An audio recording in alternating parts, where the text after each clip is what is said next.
All right, Joel Gausten here from joelgausten.com.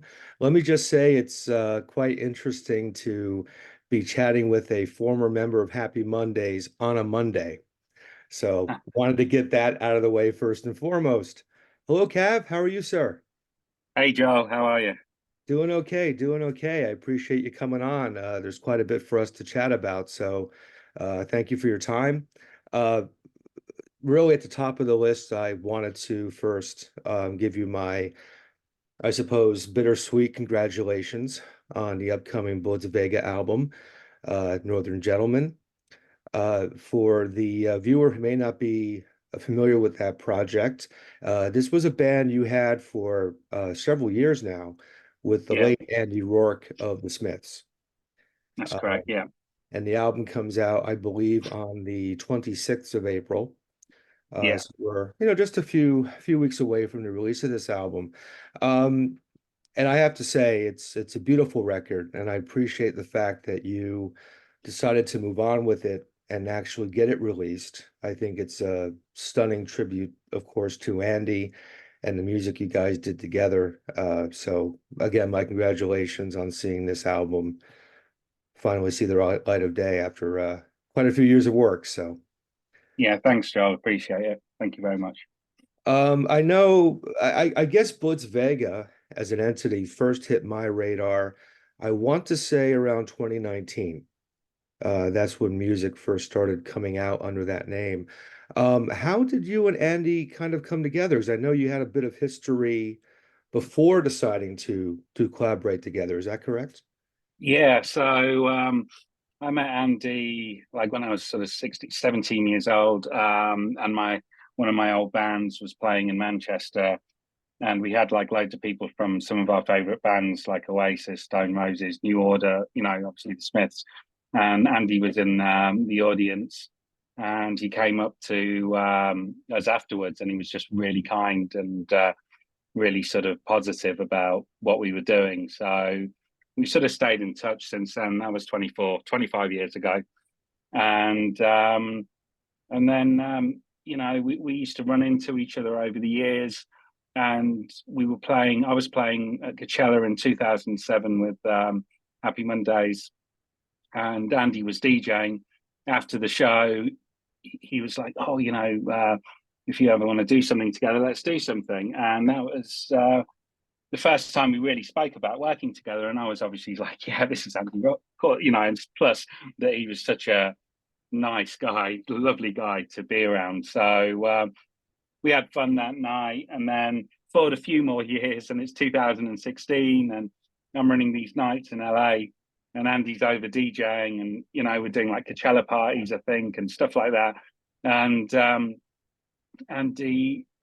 invited Andy to the studio, so I said, I'm recording some music. Would you like to come down? I'd love you to be there. If you fancy laying down some bass. And he's like, yeah, I'd love to do it. And came over, and then we got through about two or three songs. We went for a beer afterwards, and it was like, he was just, we should just start a band. Excellent, excellent. It's kind of an industry trend I've noticed a lot in the last few years. Um, More so with more hard rock leaning bands where there's this slew of uh super groups coming out, where a label will go to this guy and say, here's some cash, go do a record, you know. And a lot of those things are one and dones, and some of them are quite good, but there are some where it's done by assignment, where you're, Yeah, this track, I'll sing on this, you play guitar on this. But that is a trend that I see a lot of these days. But when this project, when Blitz Vega hit my radar and I started listening to it, it was kind of instantly obvious that this was a band.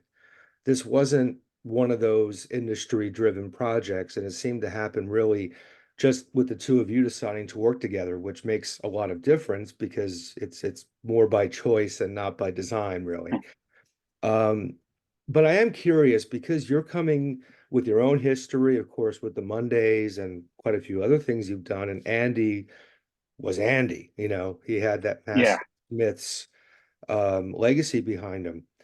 when the collaboration began, what was the challenge, if any, in sort of embracing your history, but not coming out with Happy Mondays meets Smiths? You know, was there a discussion at all about expectation with this project and how um, you can kind of deliver something that fans of those respective bands would like, but also kind of keep it your own thing? Was there any sort of push and pull, or was it really just an organic process of just creating? Yeah, I think really it was really organic. I mean, for me, because I was an original member of Happy Mondays, you know, it was like it felt, you know, I was just playing guitar in that band, did an album and toured with them, you know, 4 years. But it was sort of, I, although I was influenced by bands like that, it didn't really, I wasn't really attached to it in that way from the creation or songwriting process in that, I suppose, in depth, I guess. But Andy,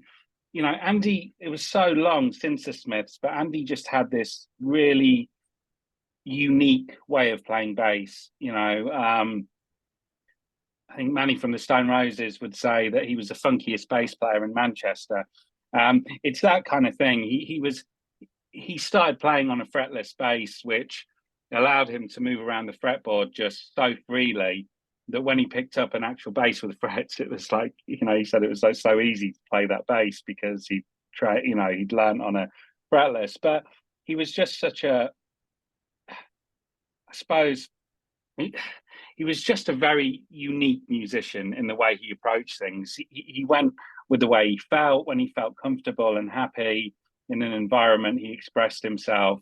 He wasn't ego driven in any way whatsoever, and just probably, well, not probably, just straight up the best and most humble person I've ever worked with in just ever, you know, and that's from jobs outside of music ever worked with. He was just so kind and so lovely, and just being in the studio with him every day was just an absolute joy. So really, for us, I suppose it was just a natural expression of what we wanted to, what we just felt at the time. And we're both huge Stones fans, and we were just huge Bowie fans, and we had like, you know, we were just music fans who happened to be musicians in the studio together, enjoying every minute of that process. And we didn't have any great, like, huge, I suppose, sort of plans on where we wanted to go with it. It was, it, it just, both, I suppose it came at a time in both of our music careers that we wanted to get back to doing it for the same reasons why we started it in the first place, and try to cut out all the other noise that goes around it. And so we didn't have a band name for at least 6 months before we even, you know, we were working together for half a year before we even started thinking of band names and stuff. So yeah, it was just a very organic, natural process. Wonderful. And as I said, 2019 was when things started to pick up some considerable steam. You know, there was music coming out and there was a buzz about this thing. And of course, what happened in 2020 happened in 2020. How Mm. did the pandemic impact the progress of this? Just as it was beginning to sort of blossom, obviously things had to change a bit. Yeah, they changed quite drastically, very quickly. We were in the studio in LA, the old where they used to have the Sound City studio. So our producer has a studio in there, and we were working. And Andy actually turned up with masks from New York, because New York were already ahead of LA at this point with the pandemic. So he turned up, and he said, "Look, you know," he was like getting us to wear masks and stuff. And obviously, he was battling his illness as well, which obviously a lot of people didn't even know that he was struggling, you know, and going through that. So it was very important that if there was any chance that anything could impact him, that we had to take safety precautions. So we started wearing masks in the studio, and it was a really surreal, strange experience. But then LA shut down while we were in that session, and we were just recording Strong Forever. And then we made a decision, you know, where I decided I'm just going to jump on a plane and go to England. And so I did. So Andy stayed in LA for another week and then came back to New York. At that point, we didn't see each other in person for at least a year. Mm, So because we couldn't, and although you have your visas as a Brit working in the States, Brits couldn't travel back to the States. I mean, I'd left my apartment as it was, in LA, and it was, I couldn't get back to it. So it impacted us personally, but also from a recording process, for me, it actually made it a lot easier in a weird way because I set up my studio in England at home and I was able to sing and record lyrics and try things that I probably wouldn't try in a studio, even with my closest, you know, people around me, Andy and Will, and I just couldn't. I suppose when you're in a studio, you're always thinking about performing, even if there's only one or two people there. Whereas actually recording at home allowed me to really just express myself and try different things and really get lost into the recording process. And yeah, so and then Andy would send files of bass parts over, and we had pretty much we were on Zoom every couple of days, so we were constantly in touch talking about things and plans and everything and how excited he was to get back to it. And but yeah, that was really it, really. mm. I do know certainly at some point in the process, Johnny Marr enters the picture, which of course is significant because it had been more than a minute since Andy and Johnny had done something. Um, how did Johnny's involvement come about in this whole process?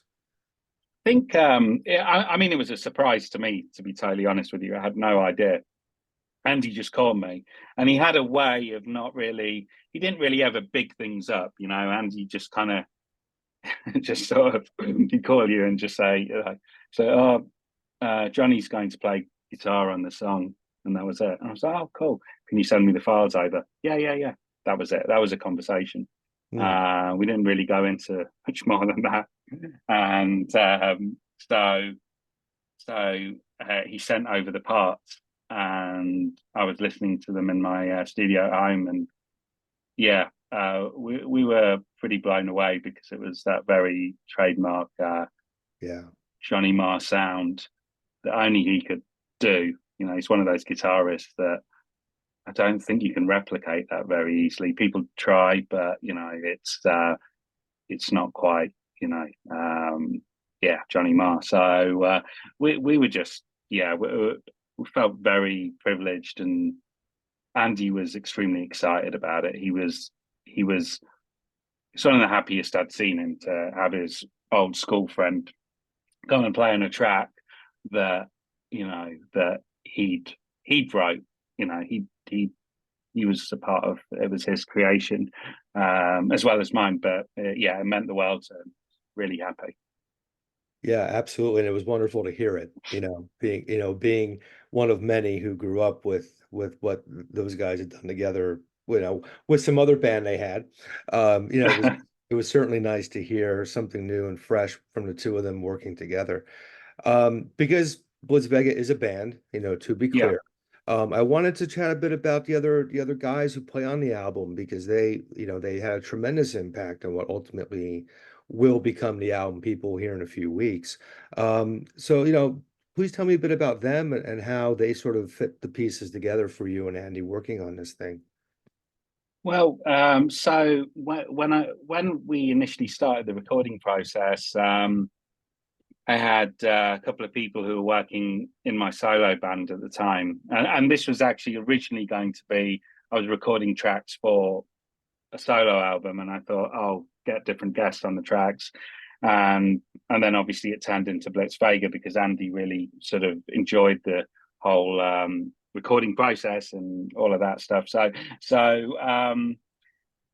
it, I suppose like the first person who was really key to the forming of the band as well and was there at the recording sessions from day one was a guy called Asa Brown. He's a keyboard player, and he was a really good friend of mine, and he'd moved from England to LA, and he was he was someone who got on with Andy very well, and yeah, so we kind of formed the first version with another guy, another English guy actually living in LA, and Tom, who was playing with he was playing guitar on my solo stuff, but also joined for the early sessions and the shows we played, and then we decided we didn't want any sort of egos or anything. We wanted to make the whole being in a band thing enjoyable. You know, guys you want to hang out with, you know, go to breakfast with, you know, have a drink with, or whatever, you know, chat about the football, soccer, or whatever, you know, that kind of thing. We just wanted to keep it really, really, you know, the vibe good. It was so important to Andy. So then there's an old friend of mine called Greg Gent, who's always been a bit of a technical wizard. He's the first person I met who owned a mobile phone, and so he joined the band, and then a guy called Craig Erickson, who's an absolute fantastic drummer, and he came in and just sort of just kind of fulfilled exactly what we needed from him from the rhythm section. So with Andy, and they worked extremely well together. Excellent. I'm not saying this out of politeness because I'm talking to you, I assure you of that. Um, but my takeaway from the album, Northern Gentleman, is it's the first album I've heard in a long time where I thought to myself, truly every song on this thing could be its own single, you know, and it's rare to have an album that has that kind of consistency. And certainly we can probably do, you know, an hour on each song if we wanted to, but one in particular I wanted to kind of ask a bit more about because it really struck me the first time I heard it and is very much the repeat track for me on the album, Hole in My Heart. So I was, you know, particularly interested in how that particular song came together. So I was driving from I was on the 101, and I was just driving from I'd been to Malibu, that's it, to my favorite beach where it's a long story, but I'd met Neil Young there on a just random meeting one day when I decided I'd had enough of the music industry, and I told myself unless I see some kind of sign, I'm done. And Neil Young showed up. But anyway, that's a whole different story. So that goes back a few years. So there was this one Zuma beach. So I'd go to Zuma and just kind of gather my thoughts. And at the time, we recently found out that Andy had pancreatic cancer, but also my partner, her dad, my father-in-law at the time, he basically also got basically been diagnosed with a similar cancer. So my partner, she'd flown over back to England, and I was in LA. And it's strange because I suppose sometimes you think, you know, you can be on your own for a matter of time, and it's cool and it's exciting. Sometimes maybe, you know, the stereotype of a guy, a bit of freedom, you know, do what you want, you know, eat what you want, whatever. That wears off after a moment, you know, and then you feel this hole in your heart. And you know, I was really missing her because we had this amazing time in LA together. And I don't really write love songs, and this is a weird thing. I don't actually do it, but she was there dealing with all this stuff. I was in the car, and Hole in My Heart, just the whole melody and everything just came out. It just came out. So then I just put my iPhone on voice memo and recorded that chorus. I got on A Hole in My Heart for you. You know, there's nothing I can do. And then actually Andy happened to be in LA at the time, so we just went and recorded it. And that was it. And Andy came up with this amazing bit. He was on the Fender Rhodes, and there's a solo on the record, a very simple kind of Fender Rhodes solo. And he just had this idea, and he played it. And what he put into that part, just you could feel this energy in the room that was extremely special. And then we obviously had to we replicated that later on with Asa, but it was just the whole process of recording that song. It felt like all these things were happening, and it was obviously before COVID. And then, so we seemed to capture that emotion in that song, I feel. Yeah, absolutely, absolutely. How far along were you with completing the album when Andy passed last year? Uh, well, we'd completed it.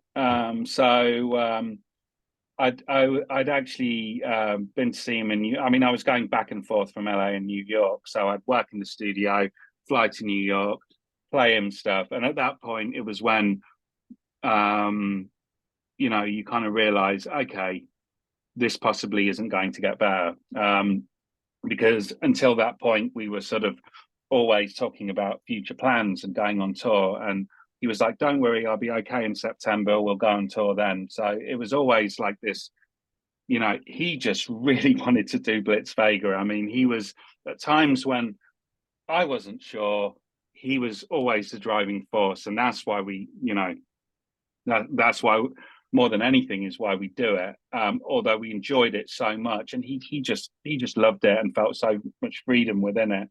And so I was mixing the album with Will Kennedy, who we worked with on the West Coast, and then flew over, played him the album, and that's when he sort of had his notes and told me, "Oh, we should put this track here and this track here."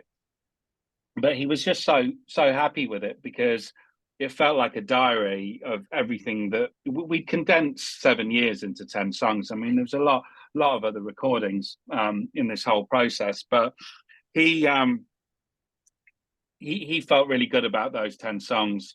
There was 11 possibly that were going to go on the record, but then we took that one off. It didn't fit with the other 10 as much. So yeah, it was kind of like it was a very he was really happy with it, but also it was the same day he had a conversation with me to tell me that if things didn't get better, then he wanted me to promise him that I'd release the album no matter what and go on tour with it. Mm. So take it on the road. And so that was the last time, And then so after he passed, I went into the studio. I flew to New York. I was in London. I flew to New York because I just wanted to be in New York, because obviously that's where he passed. And that was 48 hours after he passed away, and then sort of flew back to LA and just went straight into the studio. But we spent sort of 2 weeks getting nowhere in those sessions with mixing the record, doing the mix changes, and then because I guess it just wasn't the right time. So then I took a break and went back to it in July, and then it just all felt right, and we finished it, and everything flowed right, and the mixes felt right, and yeah, it felt like Andy was actually there in the studio, to be honest, because we were sort of reliving a lot of the times when we recorded each song, because each song has so many memories within it. Where we went for breakfast, where he was staying in his Airbnb, where we go, which bar we went to, or where we went to eat, or who we met that day. It's kind of like there's like a huge story. It's a story, and yeah. So yeah, it was the album was something that it made it easier for me. Sorry, I'm trying to explain it. I'm going on, but it made it easier for me that he had such clear notes on what he wanted, because I think if I was left with it to the point where I was guessing, even though I'd have a good idea on what he wanted, I don't think we would have finished it for a Mm. while. I think it would have been left, or we would have parked it. It was only just because he was so clear. So Excellent, excellent. Now, the title of the album, Northern Gentleman, isn't random. There is a significance to that title. yeah, Um, why go with that for the name? uh, again, when Andy became sober, actually, he certain personality really shone through. His personality really shone through in a different way, and he was such a gentleman all the time. He was anyway, but it just made a huge impact on us every day. How this guy handled something so serious that it was never mentioned in the studio. So you would just, jokes constantly, constantly having fun, never letting it be a thing that was, there to hold us back.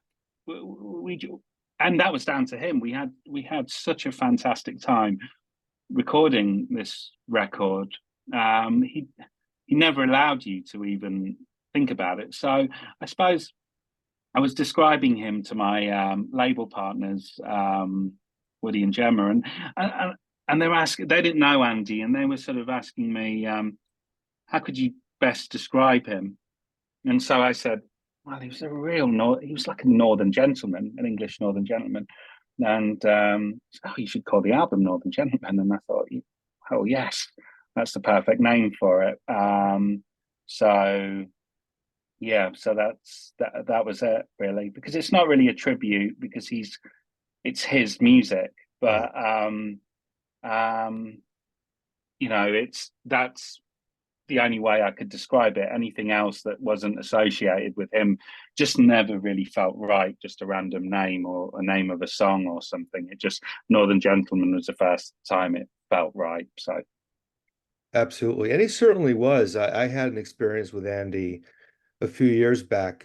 Sadly, it ended up being a bit of a missed opportunity because at that time, I interviewed him for the project he had with Dolores from the oh Cranberries, wow, Dark Project. yeah, And he called, this is before Zoom made things a lot easier, yeah, So he calls me up clearly on a cell phone. I'm not quite sure where he was or what was happening, but the reception was more than a bit of a challenge. right, So we were kind of working through it, and he was very patient and incredibly polite, after a few minutes, I'm like, let's try to call each other back because this is a bit of a problem. So he does call back, and it's marginally better. I'm facing another issue because within a few minutes from that point, I had Roger Earl from Foghat calling in. So like the schedule was just, um, but we got through it okay. And it was a right, nice conversation. We got into a lot of things about his history, even with Killing Joke for a bit, things that weren't yeah, yeah, normally yeah, discussed.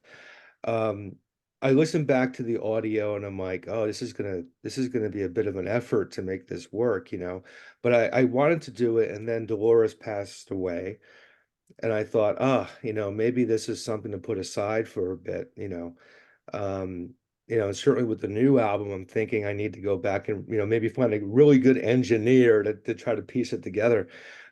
Because what came through was nice. yeah, Um, I would have loved to have been able to sit down with him, in a clearer context. But what shone through that conversation, despite the static, was very much what you said. Very nice man, a northern gentleman, exactly what you would yeah, you would expect. So yeah, mm, while not the most ideal connection to have had with him, I'm grateful to have had a connection. Technologically challenged as it was, but. Um, so, the album's going to be out in a few weeks. You have mentioned there will be some further work with the band. mm, So the yeah. band does intend to carry on at this point.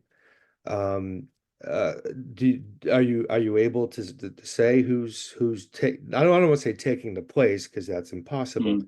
but who is going to be assuming that role that Andy had? We're not really sort of officially filling that role. We'll just have different bass players or bass players whenever they're available to play. We're surrounded by great musicians. We played our first show in London a few weeks ago, and there was a guy, George, who's a fantastic bassist. He works up at Lipper, Paul McCartney's school, and he basically came in and did an incredible sort of session job for that show, and really respected Andy's parts and played them exactly how we needed him to. And so he's done that, and then yeah, I mean we just don't. Yeah, we'll just take it step by step, I guess. But an official member, I don't think will. bring someone in to join the band officially. Yeah. Yeah. Well, it's And great that there's some plan to do something further with it because I think the music deserves that, certainly.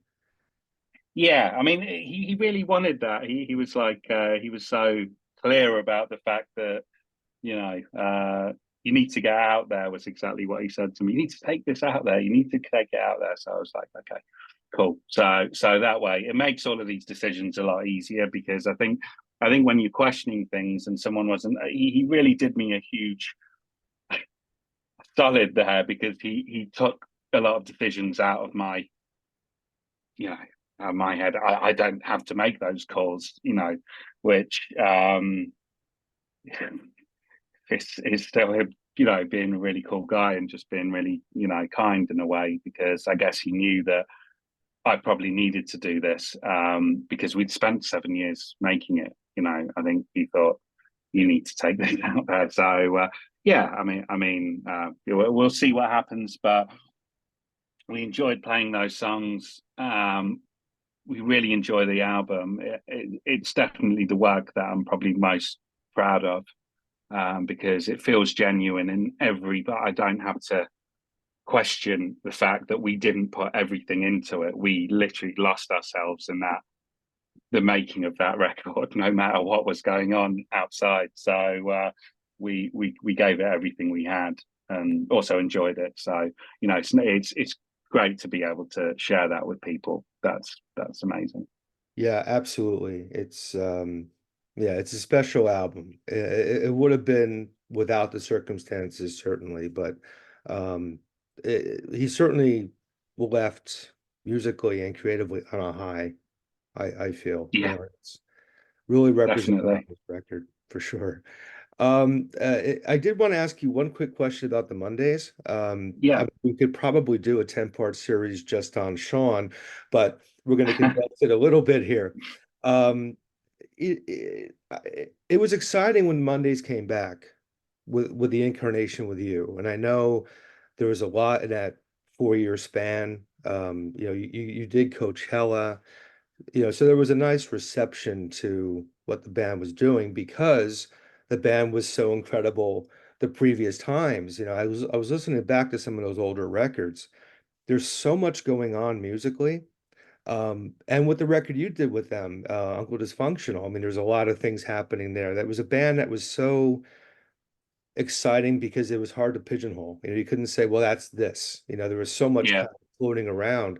So I bring that up because you had your time with them.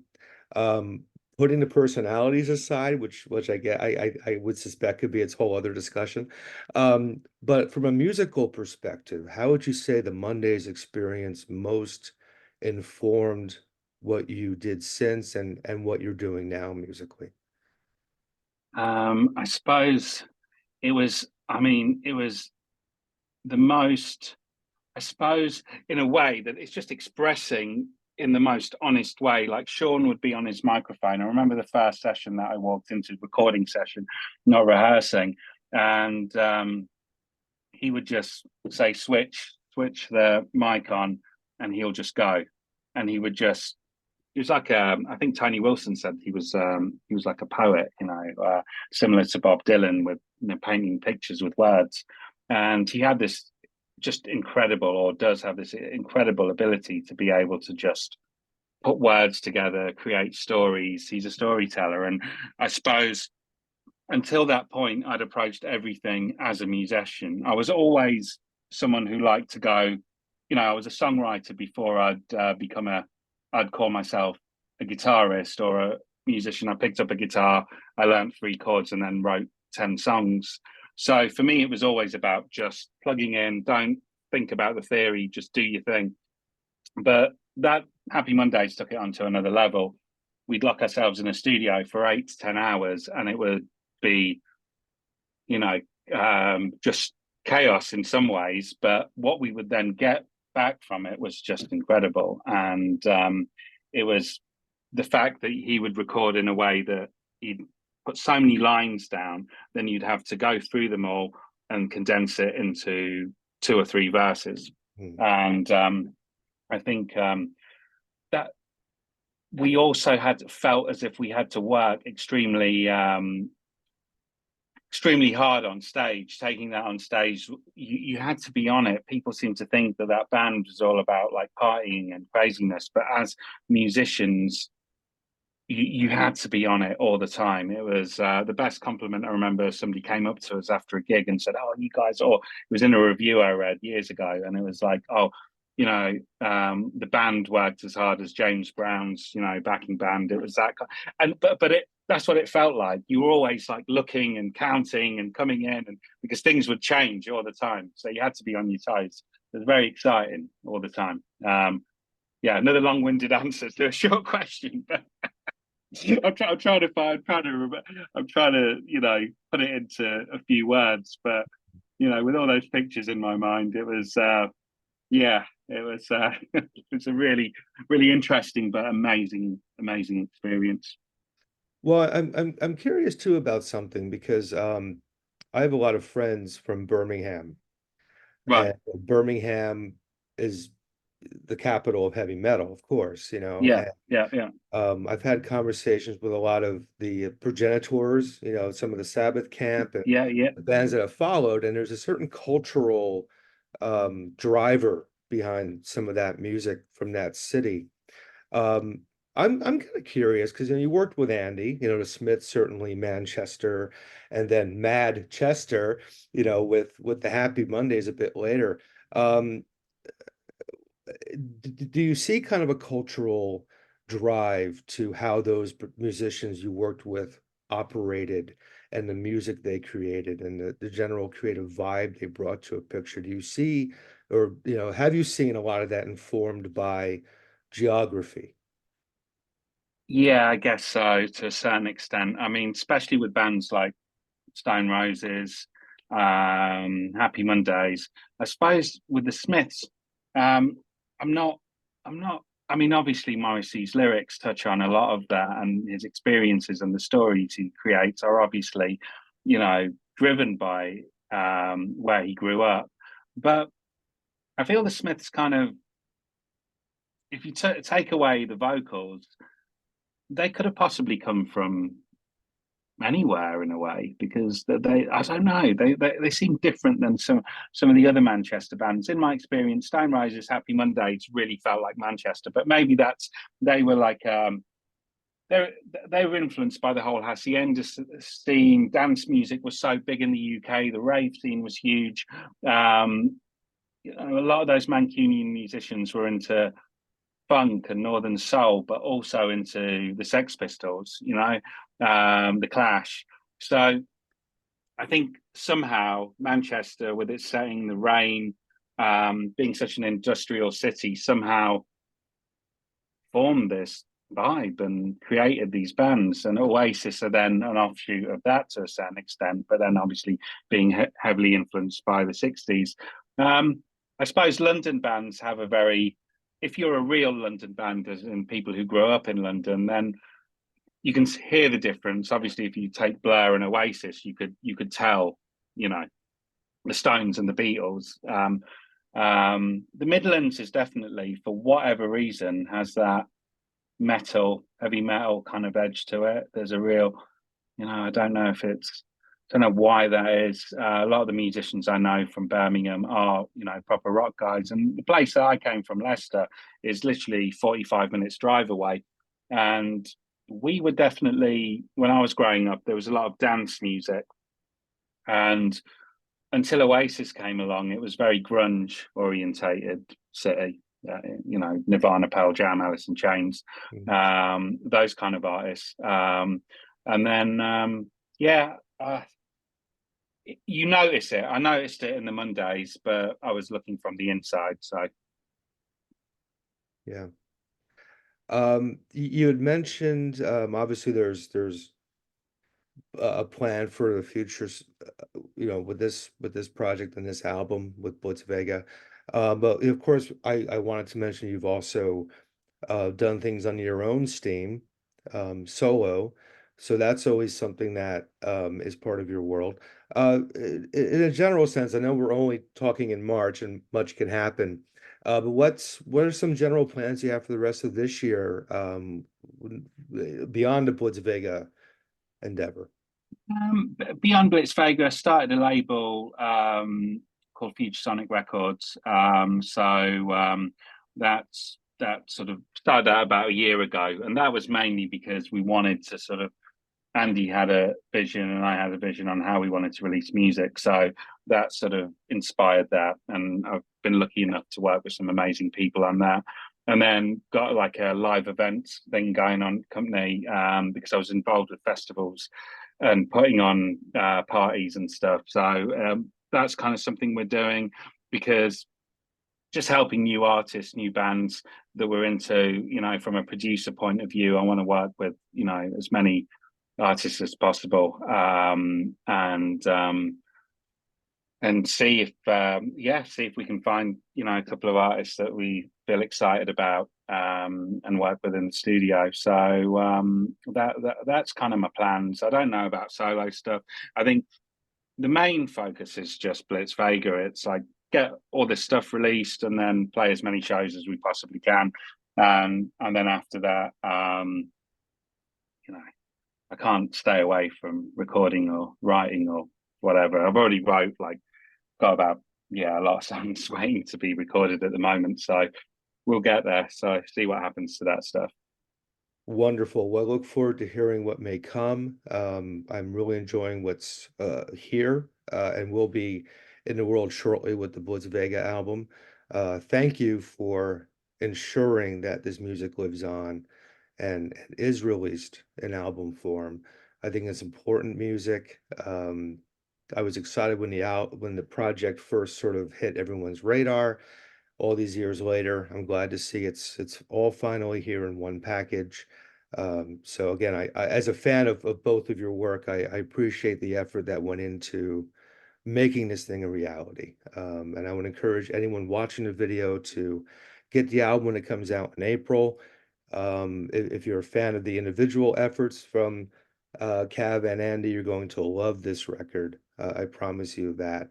So I really appreciate your time. Thank you for sharing your stories about Andy. It's very important. I'm honored to have had this conversation. He'll certainly be missed. Thanks, Joel. I really appreciate it. It's very kind of you.